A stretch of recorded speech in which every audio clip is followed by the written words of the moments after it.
Price Lord. ஆண்டவருடைய நாம மகிமைப்படுவதாக. மீண்டும் ஒரு விசை உங்கள் யாவரையும் இந்த மார்னிங் டிவோஷன் வழியாக பார்ப்பதில் மிகுந்த சந்தோஷம். ஒரு வசனத்தை வாசிக்கிறேன். நீதிமொழிகள் 12ஆம் அதிகாரம் 2ஆம் வசனம்.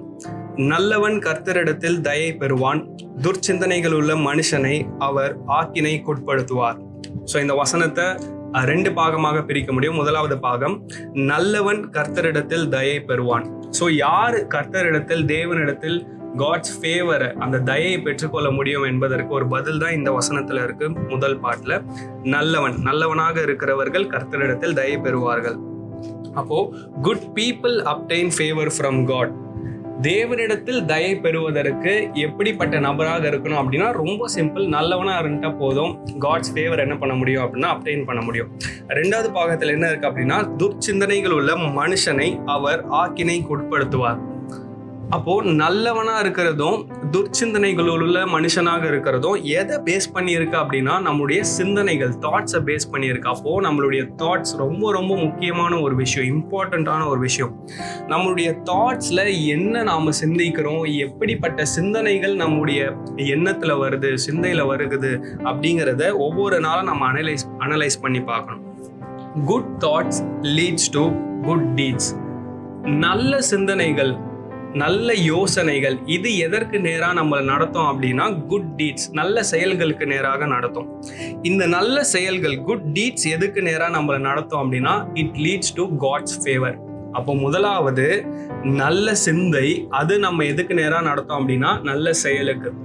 2வது நல்ல செயல்கள் நம்ம எதற்கு நேராக நடத்தும் அப்படின்னா காட்ஸ் ஃபேவருக்கு, தேவனிடத்தில் தயை பெற்றுக்கொள்வதற்கு ஏதுவாக நம்மை நடத்தும்.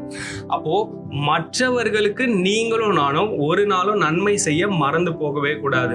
நம்மிடத்தில் நன்மை செய்ய திராணி நமக்கு இருக்கும் பொழுது அதை செய்யத்தக்கவர்களுக்கு நாம் ஒரு நாளும் செய்யாமல் இருந்து விடவே கூடாது. ஒவ்வொரு நாளும் நம்முடைய சிந்தை எப்படி நம்ம நிரப்புறோமோ அதுதான் நம்மளுடைய ஆக்ஷனா இருக்கும். நம்மளுடைய ஆக்ஷன் எப்படி இருக்கோ அதனுடைய பிரதிபலன் தான் நம்ம ரிசீவ் பண்ணும். வேதத்தில் அழகான வசனம் இருக்குல்ல, நம்ம எதை விதைக்கிறோமோ அதை தான் இருக்கும். இப்போ முதலாவது நம்ம சிந்தையில நல்ல சிந்தனைகள், நல்ல யோசனைகள், மற்றவர்களுக்கு எப்படி உதவலாம், நம்ம எப்படி இன்னும் வளரலாம், என்னுடைய கேரக்டர் நான் எப்படி இன்னும் மேன்மைப்படுத்தலாம், இதை யோசிக்கிறப்போ இது எதில் ரிஃப்ளெக்ட் ஆகும் அப்படின்னா, எதில் பிரதிபலிக்கும் அப்படின்னா நம்மளுடைய செயல். அப்போ நல்ல செயல்கள் வெளிப்படும். நல்ல செயல் வெளிப்படும் பொழுது தேவனிடத்திலிருந்து உங்களுக்கும் எனக்கும் தயை வரும். ஒரு நாளும் மற்றவர்களுக்கு நன்மை செய்ய மறந்து போகாதிருங்கள். இந்த 2ஆம் பாகத்துல பார்க்கிறோம், துர்ச்சிந்தனைகள் உள்ள மனுஷனை அவர் ஆக்கினைக்குட்படுத்துவார்.